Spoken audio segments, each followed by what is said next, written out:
দ্বিতীয় টেস্ট শুরুর ঠিক আগ মুহূর্তে আমরা এবং মূল যে কথাটায় আমরা আসতে চাইছি সেটা হচ্ছে আসলে বাংলাদেশ দলে কোনো পরিবর্তন আসতে যাচ্ছে কিনা।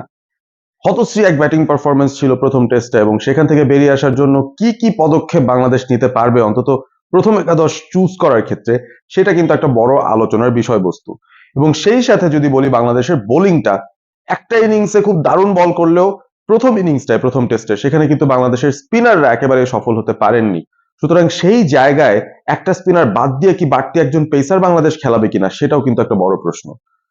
বাংলাদেশ ওয়েস্ট ইন্ডিজের সঙ্গে আগের যে সফরে এসেছিল 2018 সালে, সেখানে কিন্তু দুটো ম্যাচে তারা পরাজিত হয় এবং খুব একটা লড়াই করতেই পারেনি। প্রথম টেস্টেও ঠিক একই ঘটনা, বড় ব্যবধানে তাদের হারতে হয়েছিল এবং সেই জায়গা থেকে উত্তরণের যে উপায় সেটা মূলত দুই দিক থেকে আমরা চিন্তা করে রাখতে পারি। প্রথম দিক যেটা, সেটা হচ্ছে বাংলাদেশ ব্যাটিং যখন করছে, ওয়েস্ট ইন্ডিজের যে ফাস্ট বোলিং ব্যারাজটা আছে, যে ব্যাটারিটা আছে, তাদের বিরুদ্ধে বাংলাদেশের ব্যাটাররা আসলে কি করতে পারবে সেটাই হচ্ছে মূল প্রশ্ন। এবং সেই জায়গায় প্রস্তুতিটা কেমন হয়েছে বাংলাদেশের। স্কোয়াডের দিকে যদি তাকাই, সেখানে জাকের আলী তো রয়েছেনই মিডল অর্ডারের দিকে, তাকে মিডল অর্ডার বা লেট মিডল অর্ডারের সঙ্গ দেওয়ার জন্য আরেকজন এক্সট্রা ব্যাটার বাংলাদেশ নেবে কিনা। অফ ফর্মে থাকা শাহাদাত দীপু, তাকে কি সুযোগ দেওয়া হবে নাকি তাকে রেস্ট দিয়ে মাহিদুল অঙ্কনকে সুযোগ দেওয়া হবে কিনা সেটা একটা প্রশ্ন। এবং সেই সাথে টপ অর্ডারের দিকে তাকালে দুজন ব্যাটারি মিস ফায়ার করছেন এই মুহূর্তে, ডানহাতি মাহমুদুল হাসান জয় এবং সেই সাথে জাকির হাসান। তাদের কারো একজনের পরিবর্তে কি সাদমান ইসলাম আবারও সুযোগ পাবেন কিনা সেটি দেখার বিষয়, কারণ স্কোয়াড যেটা বাংলাদেশ নিয়ে গেছে সেখানে কিন্তু খুব বেশি বলার মতো ব্যাটিং অপশনস নেই। সুতরাং সেই জায়গাটার মধ্যে বাংলাদেশকে অবশ্যই একটা চিন্তার জায়গায় থাকতে হবে যে আসলে মিডল অর্ডারটায় কোনো পরিবর্তন তার আনবে কিনা, বা টপ অর্ডারে জাকির বা মাহমুদুল জয়ের জায়গায় সাদমান ইসলামকে তারা সুযোগ দেবে কিনা। তবে আমার কাছে অন্তত মনে হয় দুই ওপেনার, যদিও প্রথম টেস্টটায় খুব ভালো করতে পারেননি, ওয়ার্ম আপ গেমটাতেও খারাপ ব্যাটিং করেছেন, সাউথ আফ্রিকার বিরুদ্ধেও তেমন একটা রান পাননি, তাদেরকে দিয়ে যেহেতু একটা প্রসেসের মাধ্যমে বাংলাদেশ দলে এগিয়ে যাচ্ছে, সাদমানকে অ্যাজ আ ব্যাকআপ ওপেনার রেখে এই দুজনকে দিয়ে আবারও, জাকির এবং জয়কে দিয়ে আবারও বাংলাদেশ হয়তো তাদের ইনিংসের গোড়াপত্তন করার চিন্তা ভাবনা করবে। বোলিং এর ক্ষেত্রটা আরেকটু ইন্টারেস্টিং আমার মনে হয়। ওয়েস্ট ইন্ডিজে আমরা যখনই যাই তখনই দেখি একটা স্পাইসি উইকেটে খেলা হয়, যেখানে পেস বোলাররা দারুণ একটা সুযোগ পান নিজেদেরকে এক্সপ্রেস করার।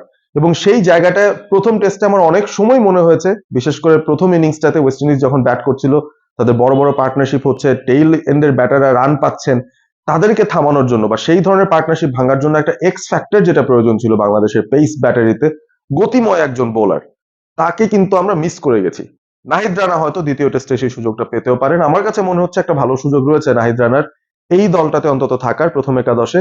কারণ যদি শরীফুলকেও বাদ দিয়ে নাহিদকে রাখা হয়, আমার মনে হয় সেই ক্ষেত্রে বাংলাদেশে খুব বেশি ক্ষতি হয়তো হবে না। শরীফুলকে আমরা দেখেছি তিনি প্রথম টেস্টে খুব বেশি গতিতে বল করতে পারেননি, ফিটনেসে খানিকটা ঘাটতি আমাদের কাছে মনে হচ্ছিল আছে। সুতরাং সেই ব্যাপারগুলো কিন্তু টিম ম্যানেজমেন্ট অন্তত বিবেচনায় রাখতে পারেন। একটা মাইল ফলকের সামনে দাঁড়িয়ে রয়েছেন ওয়েস্ট ইন্ডিজের ক্যাপ্টেন ক্রেগ ব্র্যাথওয়েট এবং টানা 86তম, দুঃখিত, টানা 86তম টেস্ট ম্যাচ তিনি খেলতে চলেছেন এবং অধিনায়ক হিসেবে অবশ্যই এটা তার জন্য বিশাল গর্বের ব্যাপার।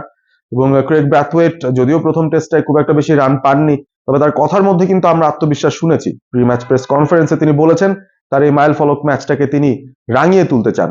স্যার গ্যারি সোবার্সের রেকর্ড ভাঙছেন ক্রেগ ব্র্যাথওয়েট টানা টেস্ট ম্যাচ খেলার ওয়েস্ট ইন্ডিজের পক্ষে।